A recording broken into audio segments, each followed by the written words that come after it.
veniamo da 15 anni di buon governo, veniamo da 15 anni, grosso modo, di Berlusconi e di berlusconismo, nel senso migliore del termine. Vorrei dire, come ci ha spiegato Cecchito ieri, abbiamo sconfitto la gioiosa macchina da guerra di Occhetto con quel che conseguiva, o sarebbe conseguito. Veniamo da 15 anni, poco più, poco meno, con qualche interruzione, di alleanza con la Lega, a livello centrale come a livello regionale. In questi 15 anni abbiamo costruito tante cose, potevamo far meglio, certamente, ma in questi 15 anni è cambiata l'Italia, è cambiato il modo di fare politica, è cambiato il Veneto. Io rivendicherei questo. E chi ha guidato questi 15 anni? Questi 15 anni li ha guidati Berlusconi e la sua classe dirigente. In Italia come è chiaro che quando si è un partito nazionale al centro come in periferia, qualcuno che fa il battitore libero all'interno di un'alleanza ha qualche vantaggio competitivo. È chiaro, può a volte spararle più grosse. Chi ha la leadership di un partito nazionale queste cose le può dire meno, le può dire con minore enfasi. È chiaro che questa alleanza competitiva da parte di un freerider, di un battitore libero, può avere anche dei vantaggi politici e di consenso nel breve periodo. Questo è inevitabile. Non mi turbo più di tanto, neanche da questo punto di vista. Ma se tra 20 anni, 30 anni, 40 anni uno storico o un politologo guarderà questa storia, dalla discesa in campo di Berlusconi a oggi, a ieri, non potrà che inanellare una sequenza di atti di positività, di cambiamenti, di riforme, di modernizzazione del paese, in Italia come nel Veneto. Vedi, non è possibile scindere le due cose, cioè parliamo solo di Veneto.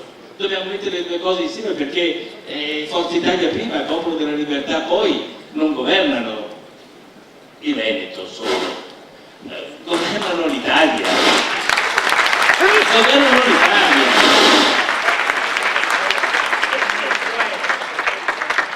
Il vantaggio e, non dico lo svantaggio, ma la responsabilità che noi abbiamo. Su questa altare della responsabilità noi a volte paghiamo anche dei prezzi politici. Lo diceva Castro, ma direi di più sulle tue... Il Veneto è sempre stato una regione di passaggio, perché dal confine orientale, ancora oggi, dal confine orientale sono entrati tutti. Entravano, alcuni si stabilivano, altri proseguivano, andavano verso Roma, verso il sud. E il Veneto, la terra veneta, il nord-est, è stata la terra che ha messo insieme tutte queste culture, anche culture etnico-genetiche. Se noi andassimo a vedere i nostri cromosomi, sono cromosomi molto complicati, molto complessi, molto vari, e tutti sanno, i biologi sanno che la complessità cromosomica è la base per la qualità, per l'accoglienza, per l'apertura culturale. Cioè, se i nostri veneziani andavano in giro per il mondo a scoprire e tornare, non è casuale, è perché venivano da una storia di apertura, da una sedimentazione successiva di culture, di etnie, di geni. E se il nord-est oggi, bisognerebbe ogni tanto guardare sempre con l'occhio lungo, ha questa capacità di proiezione verso il mondo, non è casuale, è frutto di un'antica cultura, che è il prodotto della un'entrata progressiva di etnie diverse che sono diventate impero romano, che poi sono diventate comuni, che poi sono diventate Italia. Allora, voler limitare tutto a logiche localistiche, chiuse, è un buttare via una ricchezza. Fatemi fare 30 secondi l'economista. 30. Il Veneto ha una caratteristica dal punto di vista economico, il modello Veneto, che quando le cose vanno bene in Italia, nel Veneto vanno un po' meglio, che quando le cose dal punto di vista economico vanno male in Italia, nel Veneto vanno meno peggio.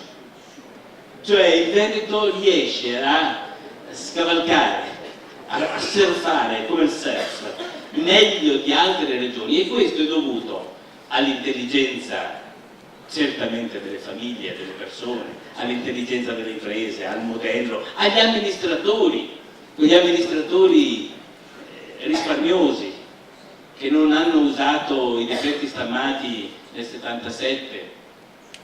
È dovuta alla cultura del dono, alla cultura dell'accoglienza, alla cultura della solidarietà, a tutte queste culture, ho finito, messe insieme. E vogliamo banalizzare tutto questo in logiche chiuse che si guardano l'ombelico? Subito.